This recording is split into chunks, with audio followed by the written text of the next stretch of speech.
আপনি যদি একজন ব্লগার বা একজন কন্টেন্ট ক্রিয়েটর হিসেবে নিজেকে প্রকাশ করতে চান, নিজেকে গড়তে চান, তাহলে অবশ্যই কিন্তু নিজের আগে ধৈর্য থাকতে হবে। কারণ কোনো কিছুই ভাই একসাথে একবারে কোনো কিছুই হয় না। আস্তে আস্তে হবে, আপনার সব কিছুই হবে কিন্তু আস্তে আস্তে। নতুন একটা পেজ খুলে, একটা নতুন একটা ফেসবুক পেজ বা ইউটিউব চ্যানেল খুলে আপনার কিন্তু প্রথম থেকে অনেক কোয়ালিটিফুল ভিডিও আপলোড করা লাগবে। আপনার কোয়ালিটি অনেক আপলোড করার পরেও আপনি দেখবেন যে আপনার ভিডিওতে ভিউ আসতেছে 15টা, 20টা বা 30টা বা 100টা এমন ভিউ আসতেছে। এমন করে কিন্তু আপনার অনেকটা সময় চলে যাবে।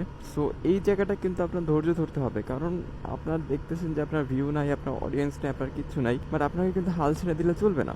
আপনাকে এখানে ধৈর্য ধরে থাকতে হবে, কারণ এই প্রথম প্রথম ভিউ কিন্তু কারোই থাকে না ভাই। যতগুলো কন্টেন্ট ক্রিয়েটর আজকে মনে করেন বড় হয়েছে বা যাদের মিলিয়ন মিলিয়ন ফলোয়ার্স হয়েছে, তারাও কিন্তু একসময় আপনার মতোই ছিল। আমার পেজেও মনে করেন আমার কোনো ভিডিও নাই, ফলোয়ার্স নাই, কিচ্ছু নাই আমার পেজে, তারপরে তো আমি ভিডিও করে যেতেছি, কারণ আমি জানি এভাবে যদি আমি লেগে থাকি একসময় আমি পারবো, একসময় আমার পেজটাও রিচ আসবে, এটা আমি জানি।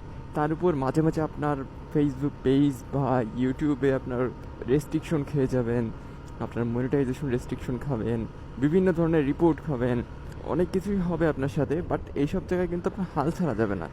আপনি হাল ছাড়লেন তো আপনি ধরেন যে আপনি আর পারবেন না। সো আপনার ধৈর্য ধরতে হবে, এইসব বিষয়টা অবশ্যই খেয়াল রাখতে হবে। বেশি ধৈর্য হারা হলে চলবে না, কারণ এমনটা আমার সাথে হয়েছে। আমার গত দিনও আমার একটা রেস্ট্রিকশন আসছিল, যেটা আমি আজকে ঠিক করে ফেলছি। এইসব চলবে। সোশ্যাল মিডিয়া আপনি চালান, আপনার এইসব থাকবেই ভাই। আপনার হেটার্স, আপনার লাভার্স অনেকে থাকবে, আপনার ভিউয়ার্স থাকবেন, আপনার অনেক সমস্যা হবে আস্তে আস্তে।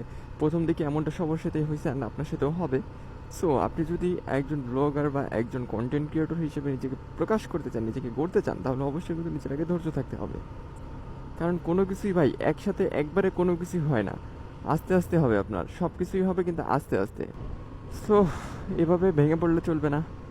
আপনার আইডিতে রেস্ট্রিকশন আসুক, আপনার ভিউ নাই, আপনার ফলোয়ার্স নাই, আপনার ভিউয়ার্স নাই, আপনার অডিয়েন্স নাই, আপনার কিচ্ছু থাকা লাগবে না ভাই।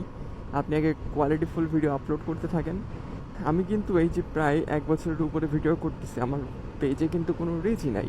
হ্যাঁ, এটাকে কোনো রিচ বলে না। রিচ কাকে বলে? আপনার 1 বছর ভিডিও করলে আপনার একটা ভিডিও তো কমপক্ষে উঠবে, বাট আমার কিন্তু সেটাও ওঠে না। আমার সর্বোচ্চ 1K, 2K, 3K এমন ভিউ গেছে, এর উপর কিন্তু কোনো ভিউ যায় নাই।